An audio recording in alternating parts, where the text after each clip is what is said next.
Welcome to the Real News Network. I'm Jessica Devereaux in Baltimore. Protests have swept the country over the death of Eric Garner, an unarmed black man who was placed in an unauthorized chokehold by an NYPD police officer. The whole incident was caught on tape, and the grand jury decided not to indict the police officer involved. The mainstream media has pointed to race as the main culprit and has been debating whether the situation would have been any different if Garner was a white man. But the color the media doesn't want to talk about is green, money. So how does class factor into this equation of judicial injustice, as many are calling it? Now joining us to talk about these hot button issues, race and class, are our two guests. Joining us from Jackson, Mississippi is Kali Akuno. Kali was the coordinator of special projects and external funding for the late mayor Chokwe Lumumba. Currently, Kali is devoting his time to Cooperation Jackson, building a solidarity economy. Also joining us from Pittsburgh, Pennsylvania is Paul Le Blanc. Paul is a professor of history at La Roche College. He has written and edited more than 20 books, mostly dealing with labor and socialist movements in which he has been active. Thank you both for joining us. Pleasure to be here. So, Kali, you heard a bit of my introduction. We're basically not hearing a lot of reporting talking about how class factors into this Eric Garner decision. How do you make the link between class and judicial injustice? Well, I mean, I think if we take Eric's case, race did play a factor, but there are so-called quality of life kind of crimes, particularly that they're focusing on. With the kind of blighted doors and windows policing strategy, which is at the root of the stop and frisk policies that they have in New York City, which are being exported all over the country. And if we just look at what he was stopped for, which was supposedly having Lucy's, having an individual cigarette and selling it on the street. That is just one of those kind of egregious quality of life crimes, that so-called crimes that set up to minimize certain working class kind of economic exchange and activity, which has a long record in New York City and other kind of metropolitan areas.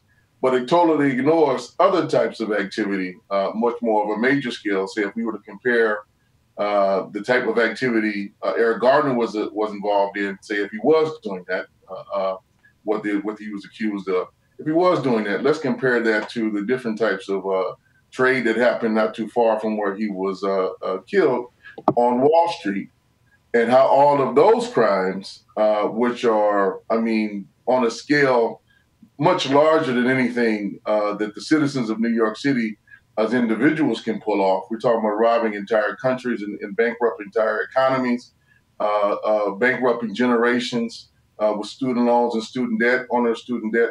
If we were to make that comparison, it doesn't compare, but there is no policing in effect. There is no monitoring. There is no accountability within the media, within the criminal system itself, and definitely within the broader aspect of society of how we've all kind of been trained and what to gaze on as criminal activity. So, Kali, wait, let me stop you there. So let me see if I'm understanding you correctly.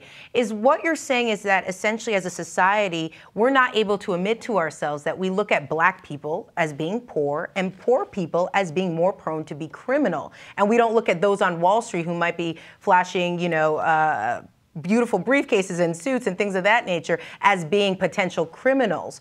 But at the end of the day, is there a little bit of truth to that? And the truth being that black people are actually doing worse than their white counterparts. And that I'm going to point to a specific statistic. In 2010, the median net worth of all assets, including homes, minus all debts of black households, was $4,900. For white households, it was $97,000. Paul, you study this income disparity. Give us a sense of how the majority of black families are doing now in this economy. Well, there's a couple of aspects of this. One is there's the larger pattern which has existed for over 50 years and longer. If you look back at the 60s, twice as many blacks as whites were unemployed. Twice as many blacks as whites were in poverty. That remains true today. Now with the Great Recession, it's worsened, but this is a long-standing and deep pattern, and it has all kinds of ramifications. as Kali was saying, in quality of life and how people are attempting to get by. Things are worse now. Things are worse for everyone, but especially for African Americans. That's true. Can you point to some statistics? What specifically?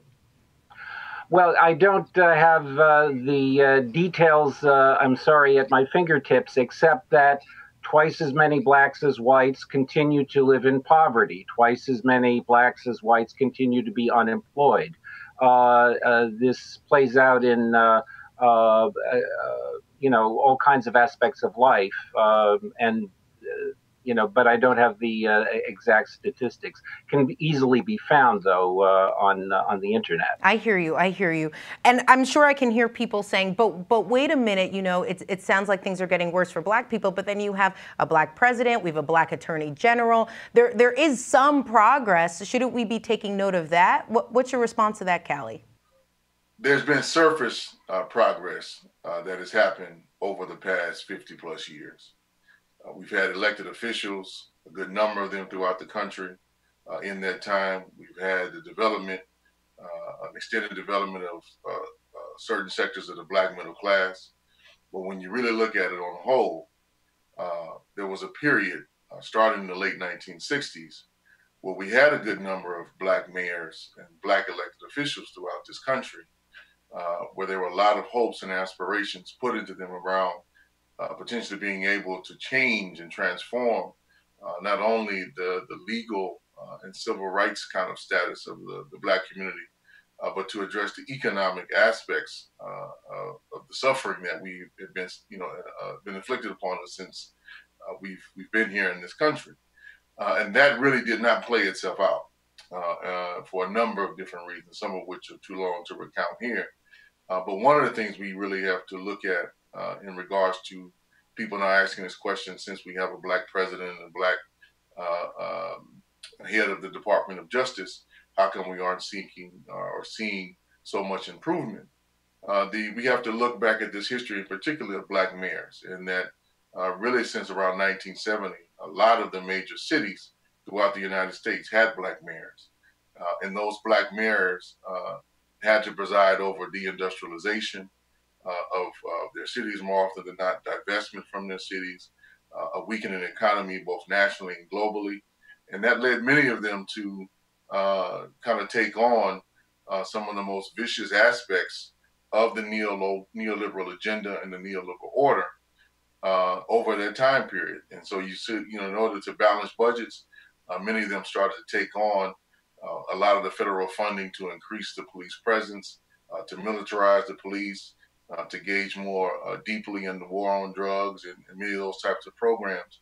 And that just wound up facilitating the mass incarceration of tens of thousands, if not millions, of black people in this country in the 1980s, 90s, well on into the 2000s. So this was a critical thing that we have to look at, that understanding the systemic dynamics of racism, white supremacy, class, you have to look at that in kind of its totality and not just look at one individual or several individuals who happen to be black can change that on a deep structural level just because of who they are, what necessarily they represent. The system is far more complicated, far more entrenched in that. It's far more based on protecting ruling class interests in this country than it is in dealing with issues of race and racial inequality. Let's look at that history, and I want to turn to more economic policies. Paul, what's behind this? Why are black families doing so poorly economically?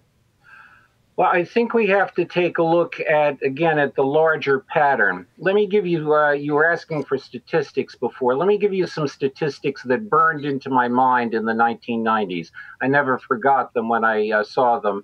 The wealth of this country, take the wealth of this country. The top 1% of the population owns 40% of the wealth. The next 19% of the population owns 40% of the wealth. This is in the late 1990s. The rest of us, the bottom 80%, own 20% of the wealth. That's in the late 1990s.